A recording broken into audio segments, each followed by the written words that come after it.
let's make some fun pies. So starting with a classic, we're going to go with pumpkin pie.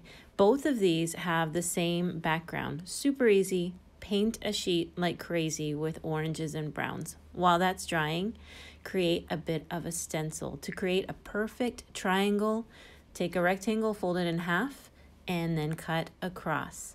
That'll create a nice little pie shape that will be much easier to cut your pies out of.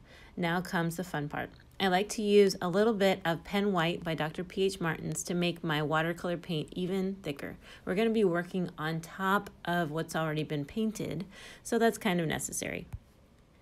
Adding a few speckles just adds a little bit of texture, and of course the crust.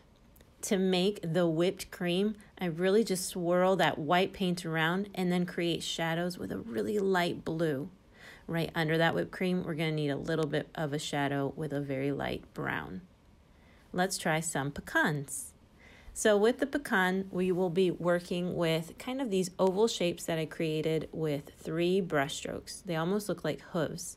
And I added a bit of that Dr. P.H. Martin's pen white to the mix so that it's nice and thick and lays right on top of the watercolor without the watercolor showing through.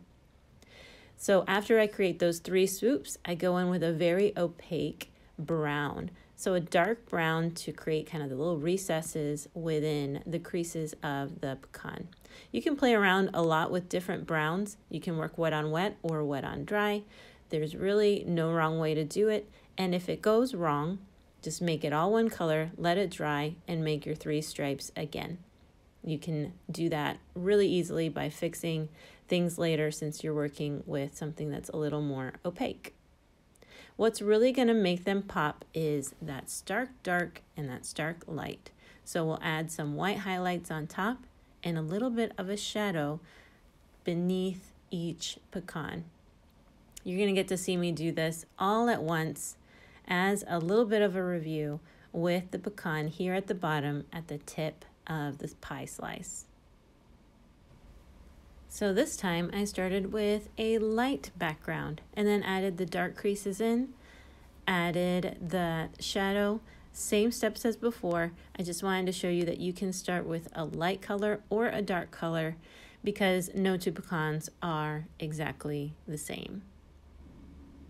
All right, remember how I told you that those white areas are going to make such a difference? Now is the time. We're going to add a little bit of high dark and highlight, and maybe they're just really rich darks, and some highlights to these little nut shapes, and that will make all the difference. All you need are a few dabs and you've already got the beautiful shapes. Use the tip of your brush so you can get some fun line quality and the lines don't all look the same. I'm just bringing in a few more shadows just to make it look a little bit more realistic under the crust, under the nuts. Are they called nuts? I think so. They're kind of nut. And I've got my 2 pies. Aren't they so cute? I felt like my pumpkin pie needed a little bit more richness to it to get that real gingerbread, pumpkin spice look to it. You can always add more color and layer in watercolor. Do not be afraid to do that, but just be sure that you're not rubbing into what you've already painted too harshly. You're just creating a very light little coat to add a touch of more color.